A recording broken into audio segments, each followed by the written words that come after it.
주님의 평안으로 인사드립니다. 오늘도 다니엘서를 계속 연구를 해보려고 하는데요. 다니엘서 11장 45절 말씀 우선 읽어보도록 하겠습니다. 그가 장막 궁전을 바다와 영화롭고 거룩한 산 사이에 베풀 것이나 그의 끝이 이르리니 도와줄 자가 없으리라. 우리가 지난 시간에 그는 요한계시록 17장에 있는 7번째 북방왕인 로마 법왕권을 가리킴을 우리가 공부를 했습니다. 그래서 로마 법왕권이 이 장막 궁전을 영화롭고 거룩한 산인 이 감람산 사이, 즉 여호사밧 골짜기에 그것을 이제 장막 궁전을 그곳에 세우게 될 것이라는 말씀을 우리가 공부를 했습니다. 여섯 번째 재앙인 아마겟돈 이 전쟁 때 이것이 이제 이루어지게 될 것인데요. 그런데 오늘 이제 연구할 그 말씀은 그의 끝이 이르리니 도와줄 자가 없으리라 라는 이 그의 끝, 로마 법왕권의 최후에 대해서 우리가 연구를 해보려고 할 것입니다. 그의 끝이 이른다. 그런데 도와줄 자가 없을 것이다. 이것이 어떤 의미인지 로마 법왕권의 이제 최후를 이제 우리가 보게 될 것입니다. 이 6번째 재앙 아마겟돈 전쟁 때 로마 법왕권의 이제 최후가 그의 끝이 오게 될 것이라는 예언이죠.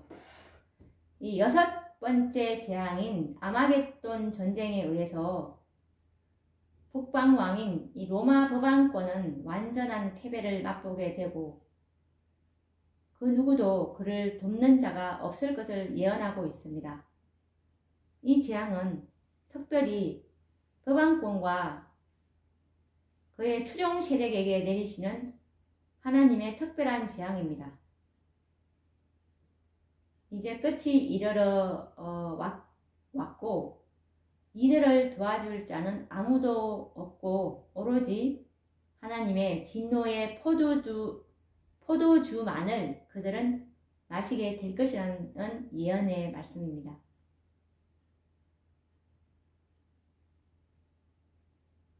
이 말씀이 요한계시록 18장 6절 말씀과 연결을 시켜볼 수가 있는데요. 그가 준 그대로 그에게 주고 그의 행위대로 갑절을 갚아주고 그의 석헌 잔에도 갑절이나 섞어서 그에게 주라. 이제껏 로마 법왕권이 보여준 그대로 그의 행위대로 이것을 하나님께서는 갑절을 섞어서 이제 진노의 포도주로 그들에게 쏟아지게 될 것이라는 말씀이죠. 이것이 또 요한계시록 17장 15절에서 16절 말씀에서 잘 설명해 주고 있습니다. 로마 법왕권이 이 6번째 아마겟돈 전쟁에서 어떤 식으로 최후를 맞이하게 될 것인지는 계시록 17장 15절에서 16절 말씀이 증가하고 있습니다. 또 천사가 내게 말하되 내가 본 바 엄녀의 안전 물은 백성과 무리와 열국과 방언들이니라. 내가 본 바 이 열불과 짐승이 엄녀를 미워하여 망하게 하고 벌거벗게 하고 그 살을 먹고 불로 아주 사르리라.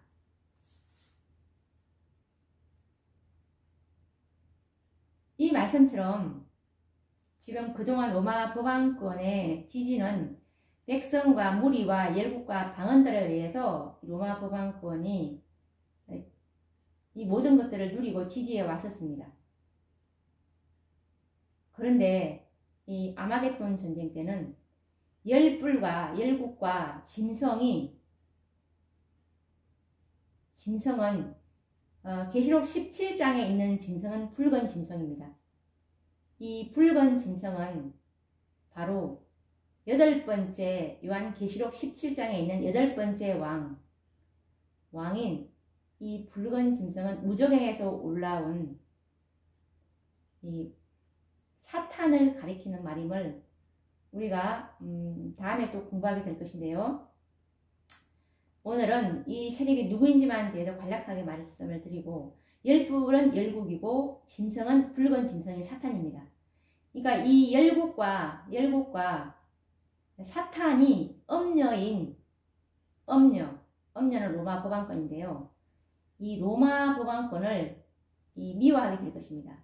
열국과 이 사탄이 로마 법왕권을 미워해서 어떻게까지 이들을 아주 최후를 맞이하게 될 것이냐 하면 아주 엄녀가 로마 법왕권을 망하게 하고 벌거벗게 하고 그 살을 먹고 불로 아주 사를 것이 예언되어 있습니다. 그동안 이 사탄의 대리자였던 로마 법왕권을 사탄이 이렇게 할 것이라는 것이죠. 그동안 자기가 정말 써먹을 대로 써먹지 않았습니까? 이 로마 법왕권을. 그런데 왜 이 짐승을 이렇게까지 하게 만드는지는 정말 사단의 극악한 악을 우리가 볼 수가 있을 것입니다.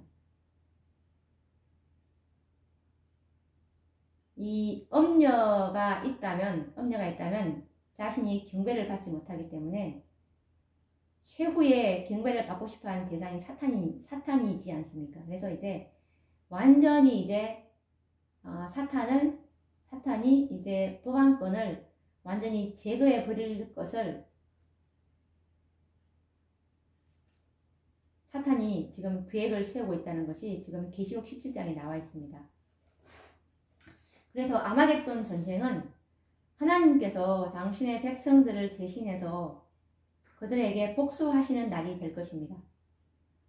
과거 법왕권에 의해서 고문과 심문을 받으며 고통스럽게 피를 흘린 자들이 얼마나 많고 또 앞으로도 또 얼마나 많을 것입니까?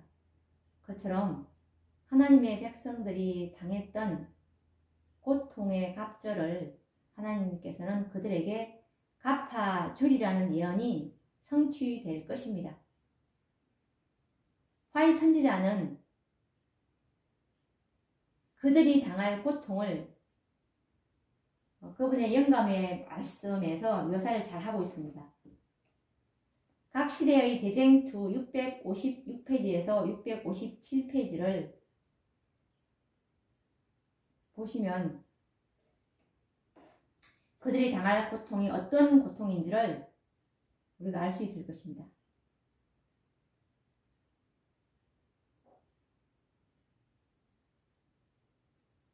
엄녀와 거짓 선지자의 그 최후의 고통의 모습을 우리가 한번 보도록 하겠습니다. 보라, 여호와께서 그 처소에서 나오사 땅에 거민의 죄악을 벌하실 것이라. 땅이 그 위에 잦았던 피를 드러내고 그 살해당한 자를 다시는 가리우지 아니하리라. 이사야 26장 21절 말씀. 예루살렘을 친 모든 백성에게 여호와께서 내리실 재앙이 이러하니 곧 섰을 때 그 살이 썩으며 그 눈이 구멍 속에서 썩으며 그 혀가 입속에서 썩을 것이요. 그 날에 여호와께서 그들로 크게 요란케 하시리니 피차 손으로 붙잡으며 피차 손을 들어 칠 것이라.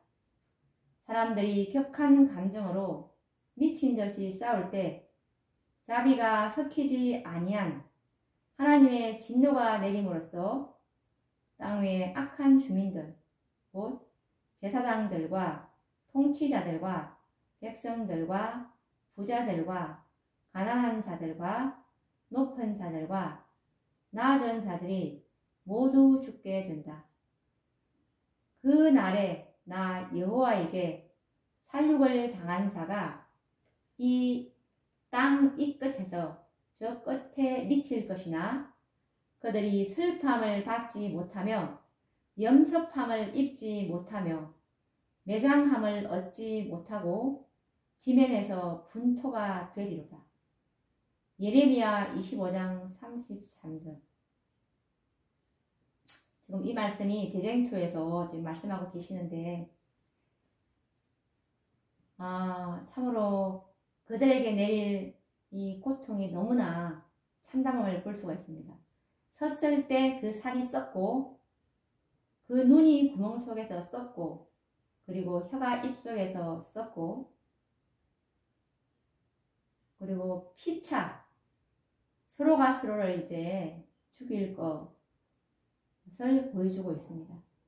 너무나 많이 이때 살육을 당한 자들이 너무나 많아서 땅 이 끝에서 저 끝에 미칠 것이지만 그들이 슬픔을 받지 못하며 염섭함을 받지 못하며 매장함을 받지 못할 것이라는 그 말씀이죠. 이 마지막 때에 그 법안권이 당할 최후의 그 고통이 그 살이 썩고 눈이 구멍 속에서 썩고 혀가 입 속에서 썩는다.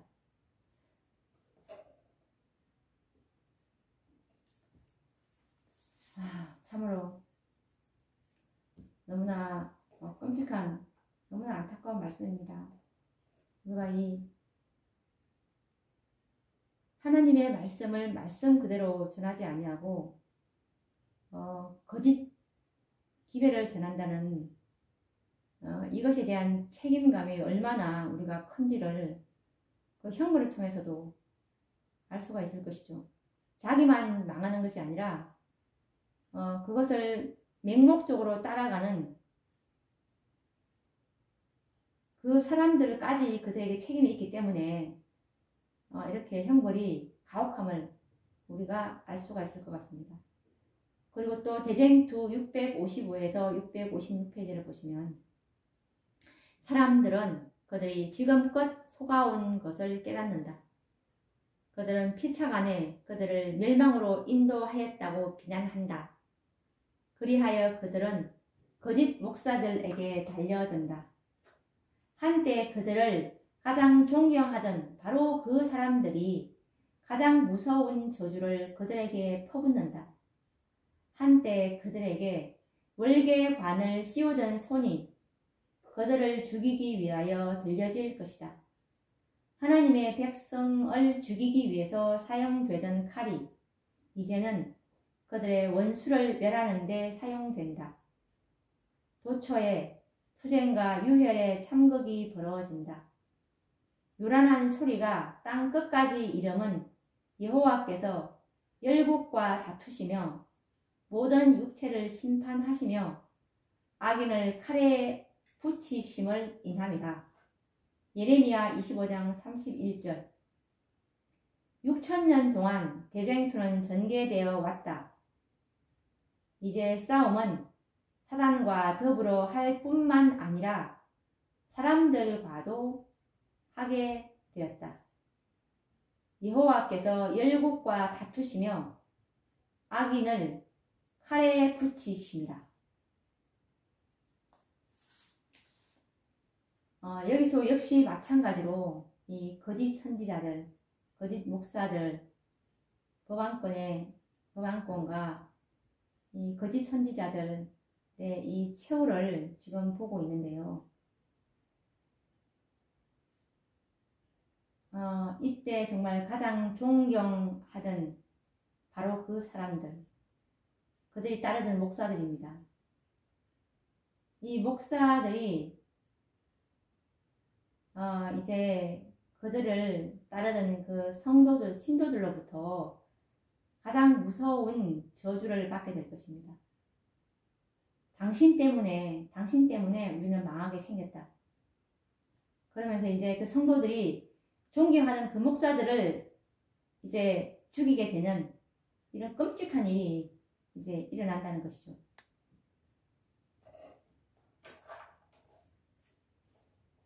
정말 하나님께서는 공의롭고 완전한 복수를 하시는데요. 요한계시록 6장 10절에 보시면 큰 소리로 불러 가로되 거룩하고 참되신 대주제여 땅에 거하는 자들을 심판하여 우리 피를 신원하여 주지 아니하시기를 어느 때까지 하시려나이까.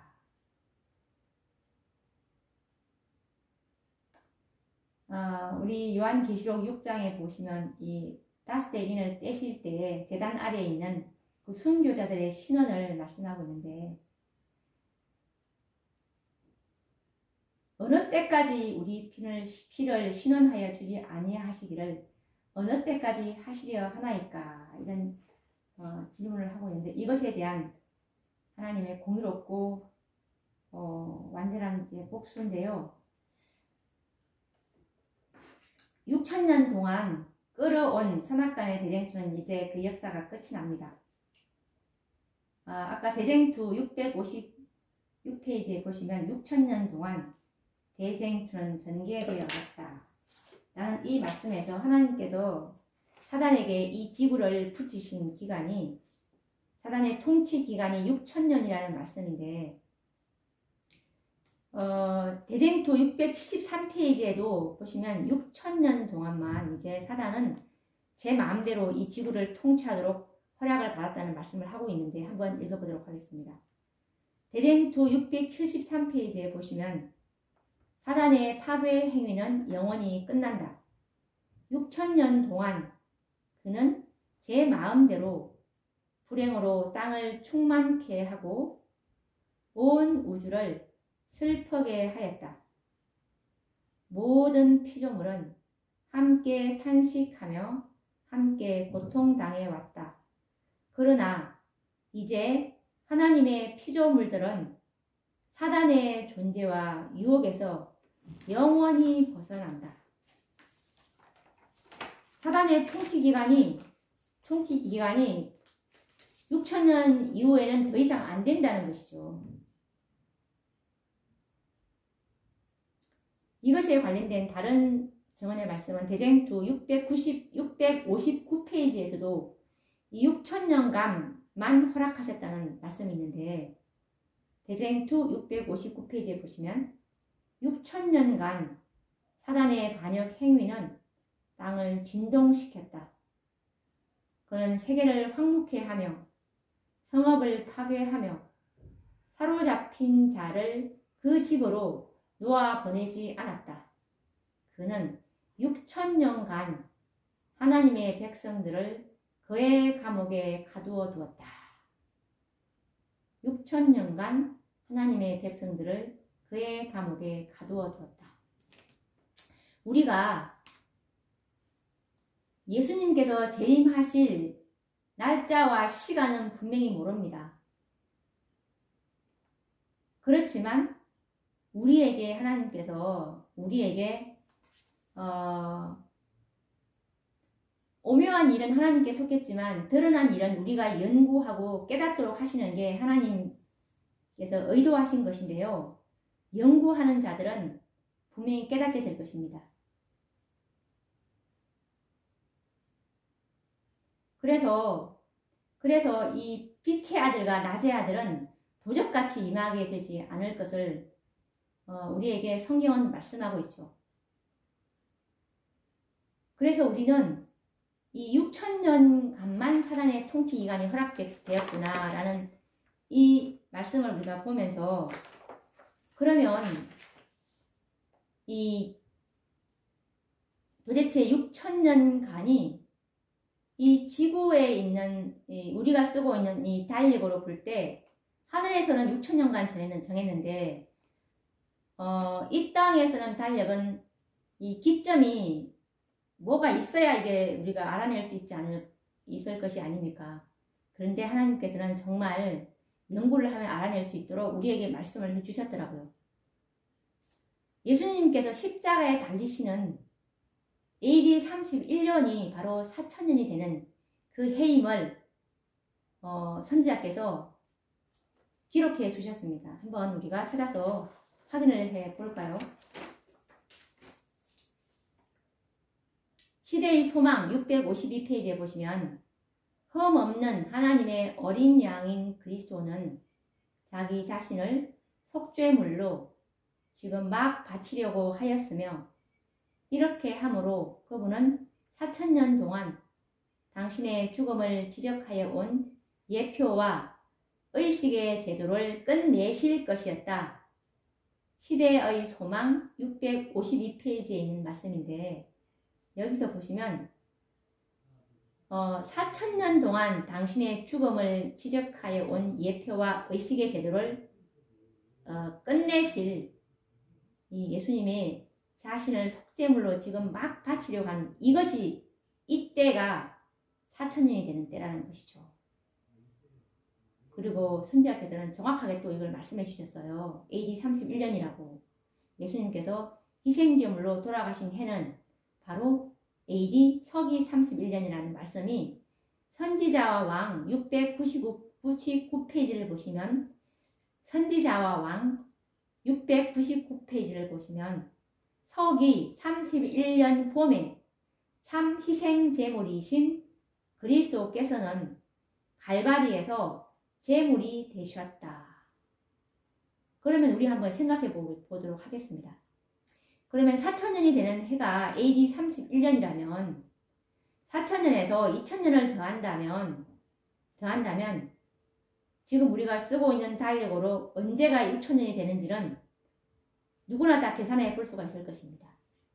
AD 31년이 4천년이고 거기다가 2000년을 더한다면 2031년이 바로 사단의 통치 6천년이 끝나는 해라는 것이죠.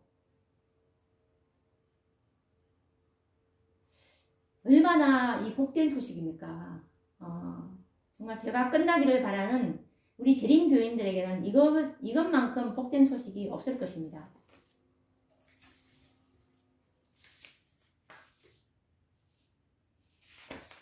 그래서 이 계시록 6장 10절 말씀에 큰 소리로 불러 가로되 거룩하고 참되신 대주제여 땅에 거하는 자들을 심판하여 우리 피를 신원하여 주지 아니하시기를 어느 때까지 하시려 하나이까 하니.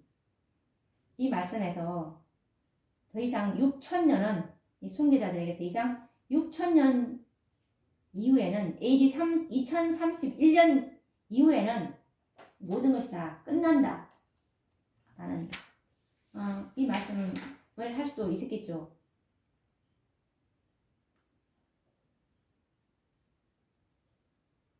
이 대답을 주님께서는 확실하게 해줄 수가 있을 것입니다. 더 이상은 넘어가지 않을 것입니다. 우리가 재림의 날과 시간은 알 수 없지만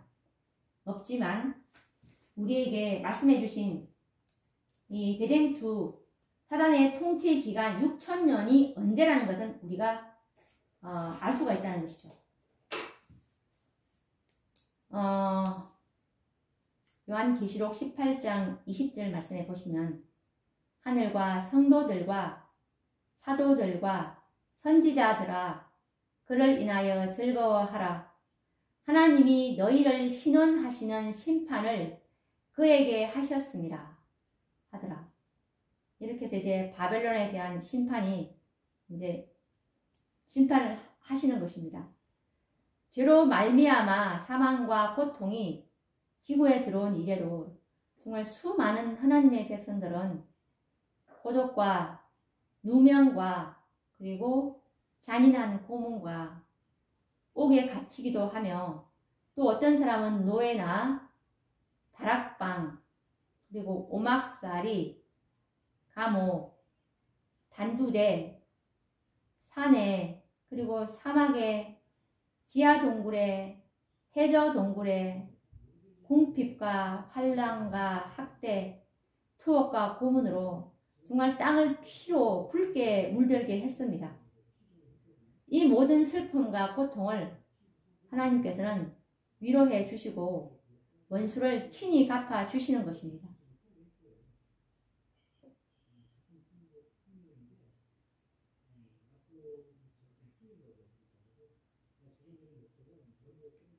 대쟁투 650페이지에 보시면, 각 시대의 대쟁투 650페이지에 보시면 정말 수백만 명의 사람들이 사단의 기만적 요구를 강경히 거절함으로 누명을 쓰고 무덤으로 내려갔습니다. 결코 진리를 거짓과 타협하지 않았던 것이죠. 그들은 하나님의 진리를 목숨보다도 생명보다도 더 사랑했던 사람들이었습니다. 그들은 인간 법정에서 가장 극악한 죄인으로 판결을 받았습니다. 그러나 이제 하나님, 그는 심판장이 되신다는 시편 50장 6절 말씀처럼 이제 세상의 판결이 뒤집혀지는 것입니다. 여호와께서는 그 백성의 수치를 온 천하에서 제하시겠다고 이사야 25장 8절에서 약속해주고 있는 것이죠. 이렇게 해서 이제 큰 성 바벨론은 결코 다시 보이지 않을 것을 요한계시록 18장 21절 말씀에서 예언해 주고 있습니다.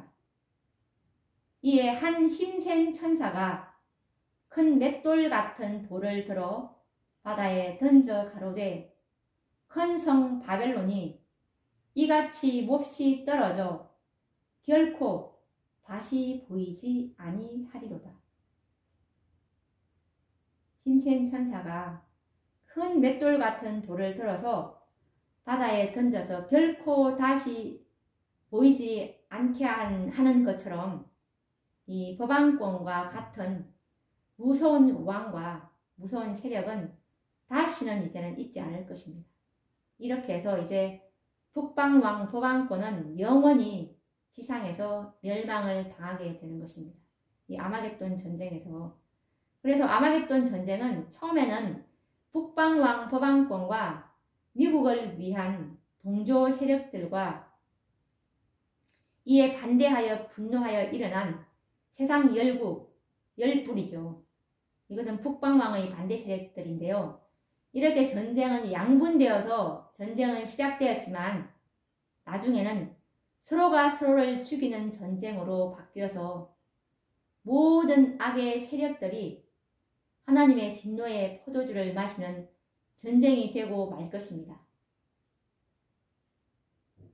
실제적이고 물리적인 전쟁으로 끝이 나는 이 아마겟돈 전쟁에 대해서는 우리가 다시 이제 그 요한계시록 17장을 이제 연구하면서 다시 한 번 더 연구를 해보게 될 것입니다.